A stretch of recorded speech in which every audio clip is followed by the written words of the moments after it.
Bayangkan sebuah kota besar, ibu kota kerajaan terbesar di Nusantara, dihuni ratusan ribu orang, tanpa pompa air listrik, tanpa pipa PVC, tanpa sistem sur modern, tapi tidak pernah kebanjiran.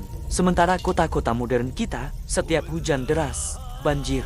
Setiap musim hujan, macet. Tapi 700 tahun lalu, di tanah yang sama, para insinyur Majapahit sudah memecahkan masalah ini.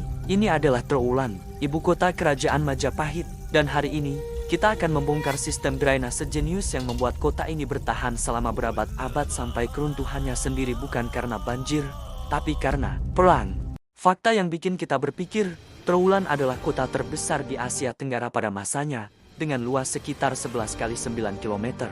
Lebih besar dari kontemporerannya di Eropa. Tapi yang lebih menakjubkan, para arkeolog menemukan ribuan struktur pengelolaan air kanal, kolam, waduk, dan sistem drainase yang terintegrasi dengan sempurna. Dan ini bukan cuma teori, sistem ini bekerja selama lebih dari 200 tahun, mengelola air dari sungai terbesar di Jawa, Bengawan Solo yang terkenal banjirnya. Jadi, apa rahasia mereka? Ada 5 prinsip hidrologi yang digunakan Majapahit, dan semuanya masih lebih canggih dari banyak sistem kota modern kita.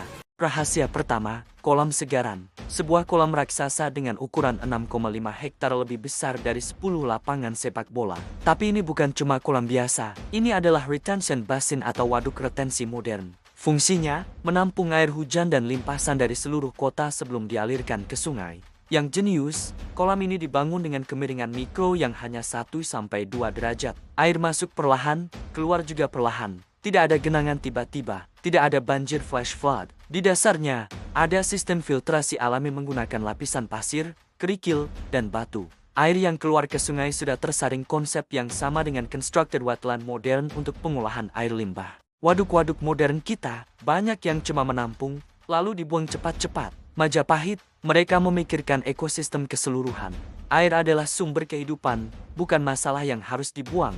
Ini adalah candi tikus. Namanya menipu karena ini bukan candi untuk beribadah. Struktur ini dibangun di tengah kolam dengan sistem tangga air yang mengelilinginya. Para arkeolog dan insinyur berpendapat, ini adalah water temple yang juga berfungsi sebagai sistem pengangkat air atau regulator tekanan. Bayangkan, dengan prinsip tangga air dan kemungkinan sistem tuas sederhana, air bisa diangkat dari kolam bawah ke kolam atas tanpa energi listrik. Ini konsep hydraulic ram atau pompa air tenaga air yang baru dipatenkan di Eropa pada abad ke-18. Tapi fungsi utama candi tikus mungkin lebih canggih, sebagai pressure breaker atau pemecah tekanan. Air dari kanal utama masuk ke sini, tekanannya di-redistribute, lalu dikirim ke kanal-kanal sekunder dengan kecepatan yang terkontrol.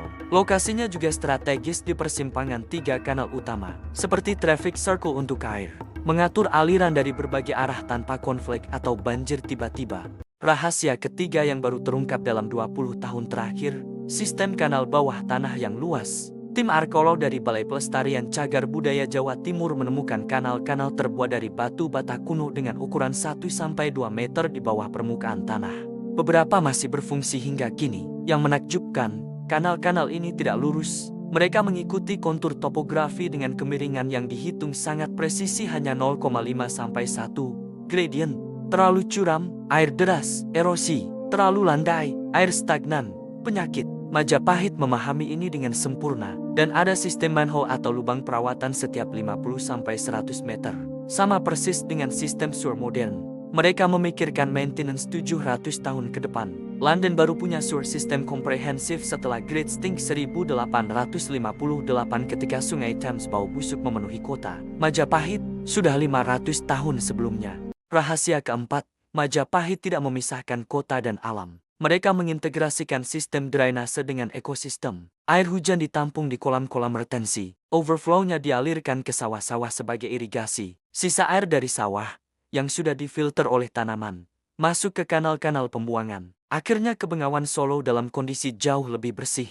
Ini adalah Sponge City konsep yang baru dipopulerkan China dan Singapura dalam 10 tahun terakhir. Kota yang bisa menyerap air seperti spons, mengurangi banjir, dan mengisi ulang air tanah. Majapahit melakukannya dengan biopor alami dari akar pohon, kolam-kolam resapan, dan permukaan tanah yang tidak tersil beton. Bandingkan dengan Jakarta sekarang, 70% permukaan tidak bisa menyerap air. Hasilnya, banjir setiap hujan. Mereka juga menanam pohon-pohon besar di tepi kanal bukan cuma untuk estetika, tapi untuk stabilisasi tanah dan penguapan alami. Bioengineering sebelum ada nama ilmiahnya. Rahasia kelima dan yang paling kompleks, sistem manajemen air multiskala. Di level mikro, setiap rumah punya sumur resapan dan kolam kecil sendiri. Di level meso, ganggang memiliki selokan batu yang mengalirkan air ke kanal utama. Di level makro, kanal-kanal besar membawa air ke kolam retensi dan akhirnya ke sungai. Yang luar biasa, tidak ada titik lemah. Jika satu bagian penuh, sistem bypass otomatis mengalihkan ke jalur alternatif. Ini konsep redundancy yang sama dengan sistem internet modern. Jika satu server down, data dialihkan ke jalur lain. Sistem modern kita sering linear, A ke B ke C. Jika B macet, seluruh sistem macet. Majapahit, jaringan mesh yang saling terhubung. Jika satu kanal penuh, ada 3 jalur alternatif. Mereka juga punya standarisasi. Batu-batu kanal memiliki ukuran yang seragam menunjukkan adanya standard operating procedure konstruksi. Tidak asal-asalan. Ini bukan desa primitif, tapi kota dengan perencanaan teknik yang matang.